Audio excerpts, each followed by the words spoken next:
Bismillahirrahmanirrahim. Assalamualaikum warahmatullahi wabarakatuh. Bertemu lagi bersama saya Jenong Logo. Oke teman-teman, jadi di video kali ini saya sedang berada di Pluit, Penjaringan, Jakarta Utara. Iya, di kota iya tinggali atuh. Oke, jadi sekarang saya masih membahas tentang burung murai batu.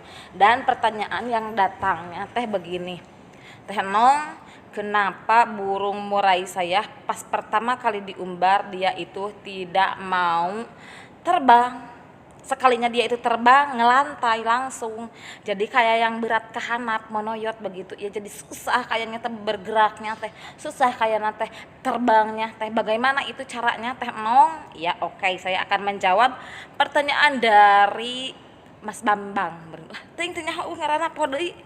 HP-na di luhur hiji deui kala ya sebentar. Oke, jadi sekarang saya udah ada di bawah dan ini juga saya mau mau ke kandang ternak dulu nih.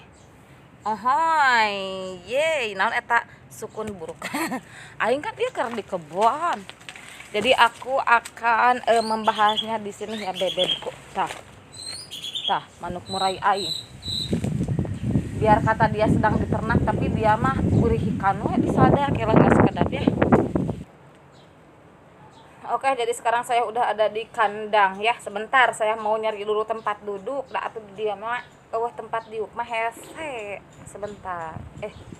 Itu aya kompan tuh sepotong.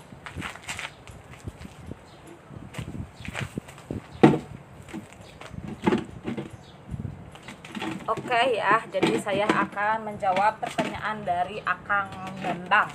Mas Bambang ya. Jadi katanya kenapa Cek Nong burung yang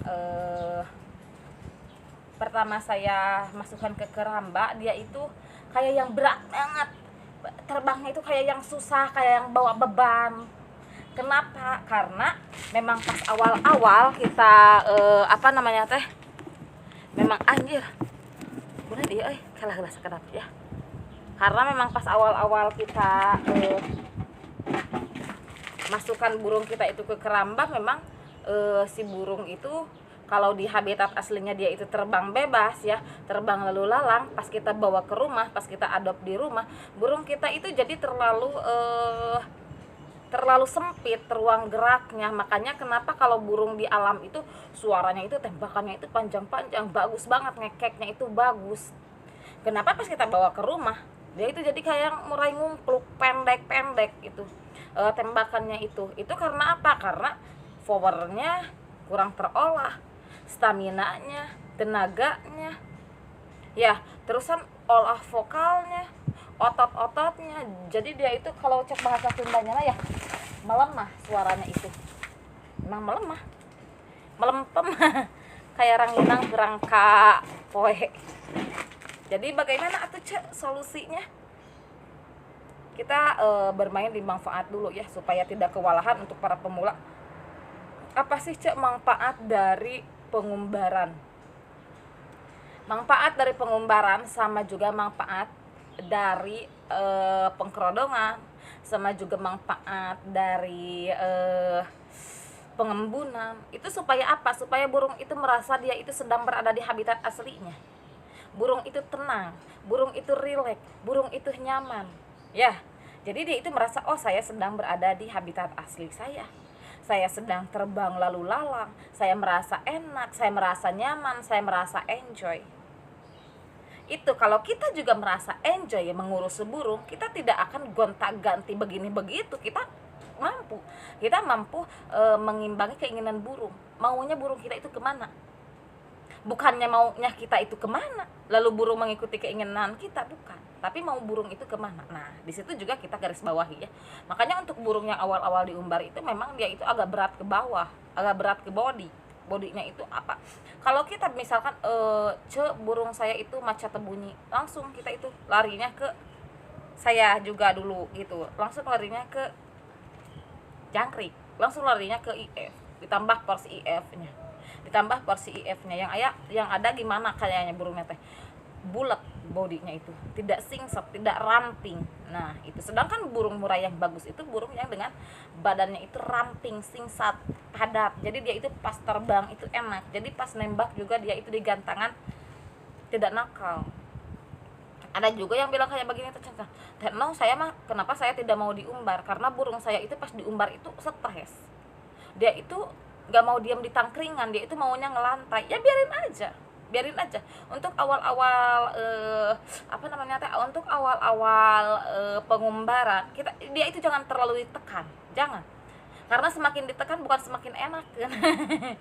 Semakin ditekan dia itu malah akan semakin kaget, semakin stres. Sama halnya seperti burung yang di kandang ternak seperti saya ini. Ini burung kalau semakin ditekan burungnya itu, pas dimasukkan ke kandang itu dia itu tidak langsung disakalikan. Burung ternakan juga pertama cewekannya dulu. Kita masukkan dulu ke kandang ternak. Itu supaya apa? Supaya dia itu mengetahui wilayah kekuasaan dia itu di sini itu seperti apa. Nah, seperti itu. Barulah kita setelah 1 jam atau setelah 3 jam, setelah 5 jam baru kita memasukkan jantannya. Supaya apa? Supaya dia itu tidak stres, supaya dia itu tidak kaget meskipun di kandang bulat dia itu sudah di satu wadahkan. Begitupun pengumbaran. Yang awal-awal diumbar itu jangan digebes, jangan dikepret, jangan dipecut, jangan. Yang awal-awal diumbar itu burung itu harus digimana tuh cenong cingsok. Yang pertama burung itu pertama kali diumbar, burung itu masuk aja ke umbaran. Cenong dia itu susah masuk ke umbaran. Jangan dipaksa. Jadi bagusnya itu pas pengumbaran itu bagaimana? Bagusnya pas pengumbaran itu dikasih dulu jangkrik. Mau kalau hariannya misalkan 5 ya.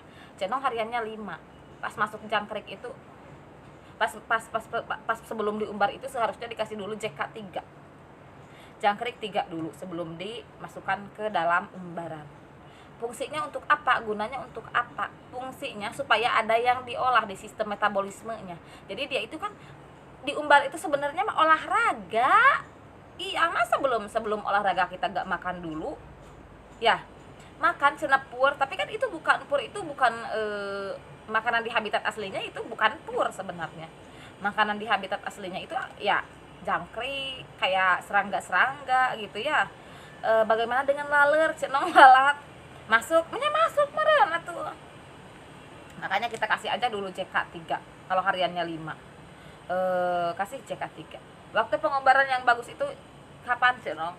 Waktu pengumbaran yang bagus itu kalau saya kadang-kadang pas waktu pengembunan saya umbar yaitu tempatnya di mana yang bagus diumbar itu, apakah di tempat yang terik, apakah di tempat yang teduh. Kalau saya sih jujur nih, saya di tempat-tempat yang teduh kayak gini ya, justru saya itu di dalam ruangan membuat kandang umbaran. Kenapa kamu nggak bawa saya ke kandang umbaran? Di sini di Jakarta kita ngumbar, tempat temen ada tuh Bang Alan sekarang lagi riweuh sibuk, dia itu mau kawin mau nikah, jadi dia itu sibuk gawe di proyek.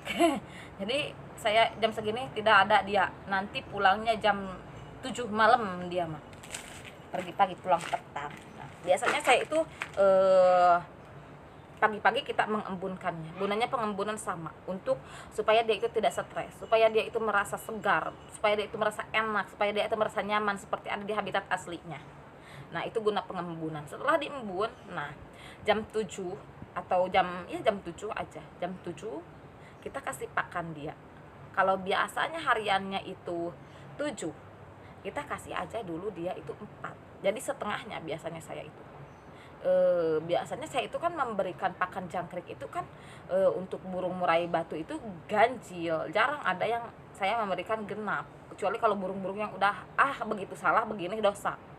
Saya kasih aja IF jangkriknya itu 4.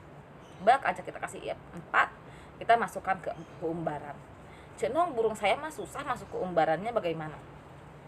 Kalau yang susah masuk ke umbaran, kita di umbaran dia itu kasih aja jangkrik 3 ya atau 4. Cet. Nah, nanti dia itu kan bakal masuk tuh. Cerut tuh masuk tuh ke kandang umbaran. Terus dia itu untuk awal-awal kalau dia tidak mau terbang jangan digebes. Jangan dipret, jangan dipecut, jangan dibegini. Nih. Nah, saya masih lagi sok dibegini. He cenah nong ari hase mah cenah. Nah, dipecut kayak begini nih. Pret. 10 gebes, 100 gebetan, 100 gelembang kanan, 100 gelembang 10 gelombang kanan 10 gelombang kiri, bagus gak? Tidak. Itu hanya akan membuat burung kamu itu semakin stres, semakin tak berdaya. Dia itu belum mengerti, dia itu belum tahu, dia itu baru pertama terjun ke dunia umbaran. Pas baru masuk kita gebes, kita gamah-gamah, dia digamahan kalau bahasa Sundanya. Kita wah, supaya dia itu mau terbang. Itu apa? Dia itu larinya ke maca tembunyi, larinya ke stres. Udah aja dulu dia main, sedang masuk, dia itu antepin aja selama 10 menit, 20 menit, pantengin aja dulu. Nanti dia akan merasa nyaman lama-kelamaan. Karena apa? Asalnya dia itu di kandang bulat, di kandang kecil dengan diameter kecil, sekarang dia itu dikasih yang umbaran 3 meter atau 5 meter. Nah, itu biasanya yang terjadi. Diamin aja selama 2-3 hari mah diamin, sebelum dia mau masuk lalu lalang biarin. Nah, setelah 3 hari atau setelah 1 minggu dia itu masih nagen, baru kita kasih pecutan kecil aja, halus seret, dia itu langsung aduh sudah enak. Dia itu biasanya dia itu terbangnya juga agak berat, tidak apa-apa. Nah, sesi yang bagus untuk awal-awal dia itu diumbar ya, sesi yang bagus dia itu cuma kalau mau dipecut, kalau mau diumbar itu dia itu 10 kali dia terbang, semaunya dia aja dulu, jangan dikepar, jangan dikepret, jangan dipecut, cerut, jangan. Nah, karena eta aing di Jakarta mah nginum anu kieu euy, sarana aing oge karek sapoe kamari urang teh ka dieu teh. Jangan dikepar. Jadi intinya kalau yang burung awal-awal dimasukin ke keramba itu jangan dikepar. Yang ada apa kalau pas dikepar itu burung itu malah akan stres. Terus ada lagi pertanyaan. Setelah diumbar, bagaimana, apa yang harus kita lakukan setelah diumbar? Ya kita kasih aja jangkrik lagi tambahan, kan biasanya itu 7. Jadi kita kasih aja dulu jangkrik 4. Itu untuk apa jangkrik dikasih dulu 4? Supaya dia itu tidak tidak kecapean. Jadi tidak kelelahan, jadi tidak drop nanti ya. Kesehatannya tidak menurun. Karena kalau pas dia diumbar terus dia itu kecapean, belum dulu dikasih sarapan ya. Dia itu langsung aja kita pret gebah. Itu malah akan turun stamina-nya. Itu juga malah akan membuat burung kita itu macet bunyi. Itu penyakit baru, itu susah untuk menyembuhkannya. Seperti halnya burung-burung yang kekurangan air ya, burung-burung yang dehidrasi, seperti burung-burung yang turun suhu tubuh, itu sama penyakitnya, susah itu bangga untuk disembuhkan. Jangan dianggap enteng itu penyakit-penyakit yang kayak begitu. Seperti yang matok-matokin ekor, itu bukan penyakit mudah itu sebenarnya. Lieuran saat kana bebenul aing bener da eta anjir aing. Sebenarnya mah dulu waktu awal-awal main murai itu puyeng juga. Terus ada juga pertanyaannya begini, Cek Nong, kalau diumbar itu dikasih air minum enggak? Kalau saya jujur saya itu tidak dikasih air minum. Dikasih air yang buat mandi enggak? Enggak, saya. Dan memang saya mah diumbarnya cuma buat ngumbar, cuma buat otot, cuma buat tenaga. Nah, begitu biasanya yang saya lakukan. Itu pengembaran dilakukan seminggu berapa kali. Untuk yang awal-awal dilakukan setiap hari. Cuma semaunya dia saja. Jangan dikepar, jangan dikepret, jangan dipecut, jangan disinter, jangan. Sudah biarkan sesuai nalurinya dia. Cek Nong, burung saya itu semakin dia awal-awal kita umbar 100 pecutan dia itu bagus. Mau dia diumbar 100 pecutan itu bagus suaranya, tembakannya panjang-panjang. Setelah 3 bulan saya lakukan treatment seperti itu, burung kok malah sekarang baru 20 keparan aja dia itu udah mangap, udah kelelahan, dia itu udah ngelantai. Kenapa itu penyebabnya? Itu biasanya penyebabnya karena kita itu terlalu sering mengumbar. Nah, kok ada Cek Nong? Kan katanya semakin sering itu semakin bagus. Kita lihat dulu, kalau ini sedang olah body ya. Kita lihat dulu, kalau burung itu sudah bagus, tembakannya sudah bagus, staminanya sudah bagus, jadi powernya itu lebih tinggi dibandingkan birahi dan juga emosinya, itu burung sudah jangan terlalu sering umbar, minimal kita melakukan pengumbaran itu seperti pemanasan seminggu 3 kali aja kita kasih. Karena apa? Karena burung itu stamina sudah bagus, powernya sudah bagus, volumenya sudah tembus. Itu pengumbaran itu bagus. Jadi pas saat dia itu diumbar, dia itu kan semangat. Nah, ini lendir-lendir itu secara alamiah dia itu terkuras pada saat penjemuran, pada saat pengembunan. Nah, pada saat pengumbaran. Nah, itu fungsi-fungsi dari penjemuran dan juga pengumbaran. Kalau sudah bagus, sudah on, itu jangan terlalu sering, jangan setiap hari, cukup 1 minggu 3 kali. Seperti halnya burung yang sudah bagus emosinya, jangan setiap hari dijemur. Karena apa? Kita harus tahu fungsi-fungsinya dan larinya kemana burung kita itu. Nah, seperti itu ya. Jadi untuk pembahasan kali ini segitu dulu dari Jenong Logok. Wah, mohon maaf bila ada kekurangan, mohon maaf juga bila ada kesalahan ya. Aing poho deui ai. Selila aing teu ngonten karena aku banyak keperluan. Wabillahi taufiq wal hidayah. Wassalamualaikum warahmatullahi wabarakatuh. Aing loba eureun euy ngonten teh.